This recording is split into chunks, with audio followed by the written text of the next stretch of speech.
कक्षा 7 की गणित शुरू कर रहे हैं। उसका अध्याय 1 जिसका शीर्षक है पूर्णांक। तो इसमें कुछ महत्वपूर्ण तथ्य हैं कि गिनने में प्रयुक्त होने वाली संख्याएं 1 2 3 4 5 मतलब ये आगे बढ़ती रहेंगी। गणन संख्याएं अथवा प्राकृत संख्याएं कहलाती है। गणन जिसे जैसे अभी हम क्या कर रहे हैं, गिन ही तो रहे हैं 1 2 3 4 5। तो गणन माने गिनती करना। तो गिनती या गणन या प्राकृत संख्याएं कहलाती हैं। कई बार हम लोग भी प्राकृतिक भी बोल देते हैं। और इसमें सीरीज पर ध्यान से देखें कि ये शुरू कहाँ से हो रही है, 1 2 3 4। तो सबसे छोटा जो जहां से शुरू होती है वो सबसे छोटी होगी, और जैसे जैसे बढ़ती जाएगी वो आगे की संख्या उससे बड़ी होती जाएगी।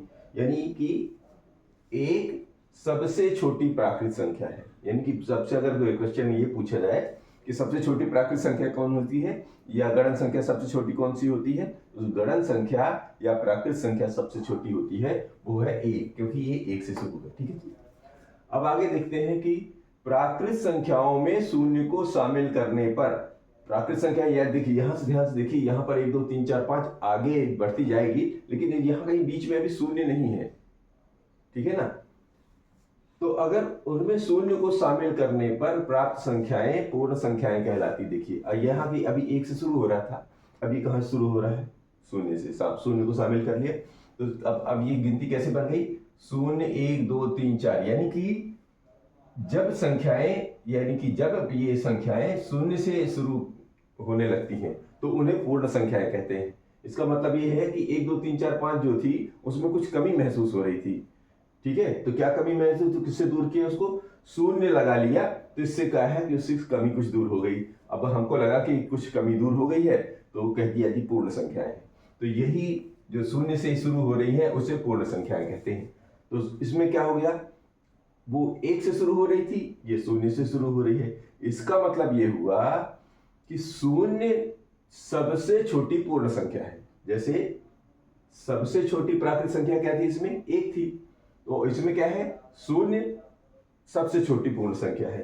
तो ये देखिए शून्य पूर्ण संख्या है यह। और दूसरी बात क्या है, शून्य पूर्ण संख्या तो है लेकिन ये प्राकृत संख्या नहीं। क्यों, क्योंकि ये इसमें शामिल नहीं है। तो शून्य जो है पूर्ण संख्या है और प्राकृत संख्या नहीं है। दूसरी जो अभी अभी चर्चा करी कि शून्य सबसे छोटी पूर्ण संख्या है, क्योंकि ये शून्य से शुरू है, वो 1 से शुरू है। तो हमारी जो पूर्ण संख्या सबसे छोटी होगी वो शून्य, और जो प्राकृत संख्या है वो सबसे छोटी 1 है। अब आगे देखेंगे कि पूर्ण संख्याओं पर योग माने जोड़ना, व्यवकलन माने घटाना, गुणा माने गुणन और विभाजन माने भाग, ये 4 संक्रियाएं संपन्न की जाती हैं। मतलब ये जो पूर्ण संख्या है उसको हम या तो जोड़ भी सकते हैं, घटा भी सकते हैं और गुणा भी कर सकते हैं। अर्थात जो हमारा अभी जो इनके गुण आगे चल के पढ़ेंगे उन सब कर इसका इस्तेमाल, इन 4 संक्रियाओं का इस्तेमाल कर सकते हैं। संख्या रेखा पर ऋणात्मक पूर्णांकों को शून्य के बाईं ओर तथा धनात्मक पूर्णांकों को शून्य के दाईं ओर प्रदर्शित। अब संख्या रेखा क्या होती है जरा देख लेते हैं। ये जैसे मान लो एक रेखा, संख्या रेखा सिर्फ रेखा ही होती है, ये ऐसा एक रेखा है। कहीं बीच में इसमें जगह बना लेते हैं, वो हो जाती है शून्य। ठीक है। और शून्य के दाईं ओर यानी इस तरफ अगर चलेंगे तो ये धनात्मक होगी, और शून्य के बाईं ओर होगी तो इसे ऋणात्मक होगी। यानी इसको हम ऐसे भी लिख सकते हैं, धनात्मक। यानी कि इधर वाली जो संख्याएं होंगी शून्य के दाहिने वो धनात्मक होगी, और शून्य के बाईं तरफ होगी ऋणात्मक। ठीक है। अब यहां से देखेंगे, अगर यहां पर भी एक ऐसे चिन्ह लगा लें बराबर बराबर दूरी पर, तो ये संख्या रेखा यानी वही अंक जो है हमारे, जो अभी हम पढ़ रहे थे, ये यहां से 0 1 2 3 4 5, तो ये रहा शून्य। यहां से चलेंगे तो 1 2 3 4 5 6 7 8 बढ़ते चले जाएंगे। इधर भी वही है, 1 2 3 4 5 6 7 8, लेकिन ये क्या है, ये ऋण में है। ये देखो, समझ में, अंक वही है लेकिन देखिए शून्य से जितनी दूरी पर 1 होगा उतनी ही दूरी पर इधर ऋण 1 होगा। यानी जो संख्या शून्य से दाईं ओर होती जाएगी वो शून्य से बाएं संख्या की से इधर वाली संख्याएं बड़ी होंगी और शून्य से जितनी पीछे की तरफ हटती जाएंगी वो संख्याएं दाहिने तरफ वाली संख्याओं से छोटी होंगी। ये सामान्य नियम है। आप इन दोनों में थोड़ा सा वो समझ लें कि पूर्णांक, प्राकृत और पूर्ण में क्या डिफरेंस क्या है, कहाँ कहाँ पे थोड़ा सा। तो देखो जी, अगर हम ये मान लें एक गोला बनाते हैं, ये बात बनाते थे, मान लो ऐसा लिख देते हैं, यहां पर ये प्राकृत लिख देते हैं। यदि हम इसको बना मान लें कि ये प्राकृत संख्या है, ठीक है, तो इसमें क्या है, शून्य अगर मिला लोगे, प्राकृत संख्या कहां शुरू हो रही थी, 1 2 3 ऐसे चल रही थी ना, और ये आगे चल रही थी।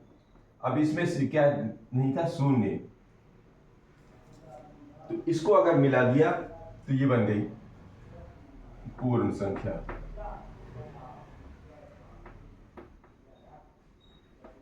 ये पूर्ण संख्या क्या बन गई, पूर्ण संख्या। क्यों, क्योंकि प्राकृत संख्या, पूर्ण संख्या के अंदर में प्राकृत संख्या सम्मिलित है। यानी अगर हम काउंटिंग करें तो ये कि ये और इसके अंदर आ गया, यानी प्राकृत संख्याएं सारी की सारी पूर्ण संख्या के अंदर मिलेगी। लेकिन अब थोड़ा सा आगे बढ़ते हैं, एक अलग घेरा ले आते हैं।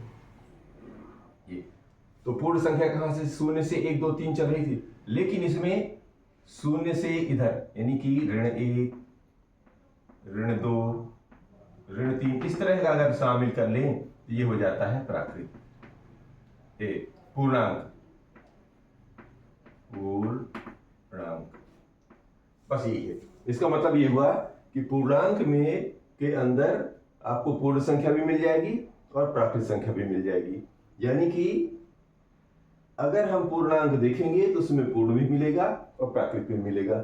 ये हमारा पूर्णांक का पहला कुछ तथ्य थे। इसकी कुछ तथ्य आगे भी समझते हैं।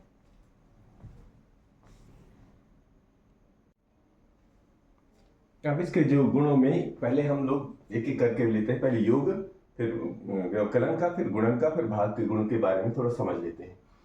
जैसे यहाँ कहा गया कि यदि a और b दो पूर्ण संख्याएं हैं तथा a धन b बराबर c है तो c भी एक पूर्ण संख्या होगी, अर्थात वह समृद्ध गुण का पालन करेगी। समृद्ध गुण का मतलब होता है यदि कोई संख्या किसी जैसे पूर्ण संख्या में है तो पूर्ण संख्या की जो लिस्ट है, जैसे मान लो 2 संख्या को ले लेते हैं तो उस लिस्ट में कहीं आगे जाके मिल जाए तो कहलाएगा कि उसकी समृद्ध में है, क्लोज में है, तो उसको समृद्ध गुण कहते हैं। उदाहरण ले लेते हैं, यहाँ पर उदाहरण भी लेते चलते हैं।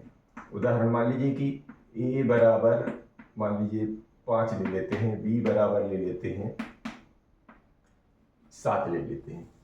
तो क्या कहना चाहिए कि 7 और तो हम क्या करेंगे, 5 में से 7 जोड़ने पर कितना आता है, 12। और पूर्ण संख्या की अगर हम लिस्ट देखें तो 0 1 2 3 4 5 तो 12 भी आगे कहीं ना कहीं मिल जाएगा। तो इसका मतलब ये हो गया कि वो 12 भी एक पूर्ण संख्या है।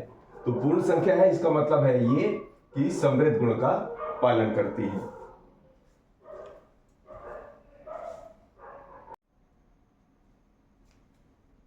दूसरा, यदि a और b दो पूर्ण संख्याएं हैं तो क्रम विनिमय नियम a धन b बराबर b धन a होता है। अब उदाहरण इसको ले लेते हैं।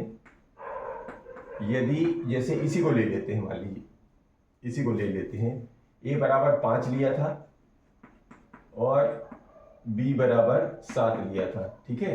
तो ये अगर ये क्रम विनिमय नियम क्या कहूँगा कि जो इधर का जोड़ है a और b को रखने पर, जैसे a माने 5 और इसको 7 b की जगह 7 रखें तो इसका मान 7 धन 5 के बराबर आएगा। देखिए 7 5 12 और ये 7 5 12, यानी कि 12 और 12 दोनों तरफ आ गया। इसका मतलब ये हुआ कि पूर्ण संख्याएं जो है ये किसका पालन कर रही हैं, क्रम विनिमय नियम का पालन कर रही है। यानी योग का जो गुण होगा वो क्रम विनिमय नियम का पालन करेगा योग के अंतर्गत।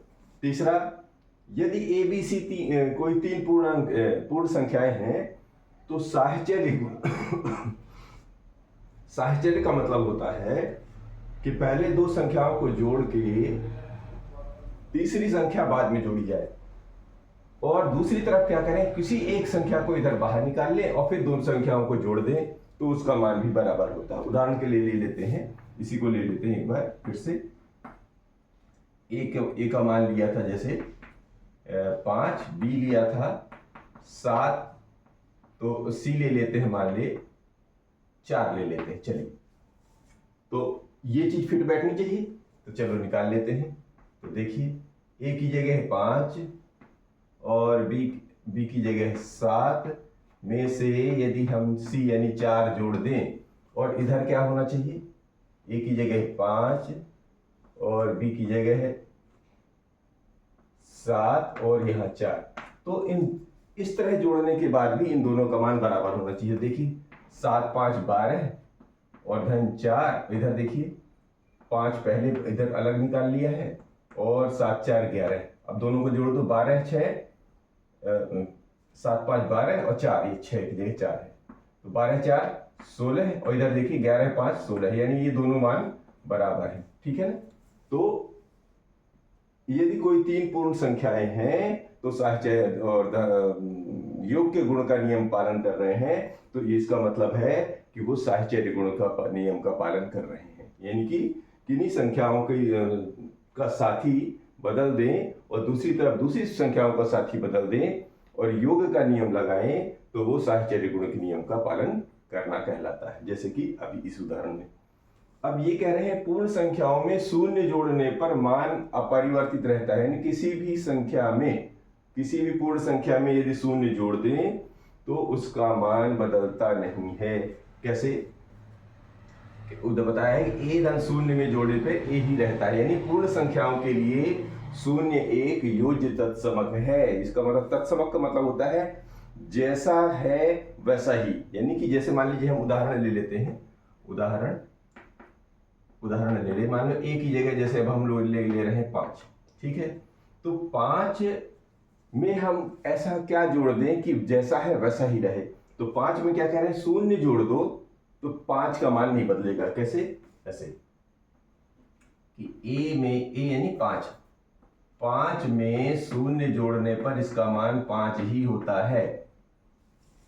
तो जब 5 में शून्य जोड़ने पर 5 का मान नहीं बदला, यानी 5 ही मिला है, तो इस शून्य को योज्य तत्समक कहते हैं। शून्य एक योज्य तत्समक है, यानी ये शून्य जो है योज्य तत्समक कहलाता है, यानी शून्य को किसी भी अंक में जोड़ दो तो उसका मान अपरिवर्तित रहता है, अर्थात बदलता नहीं, अर्थात योज्य तत्समक का काम करता है, यानी वो योज्य तत्समक है। ये रहे योग के गुण।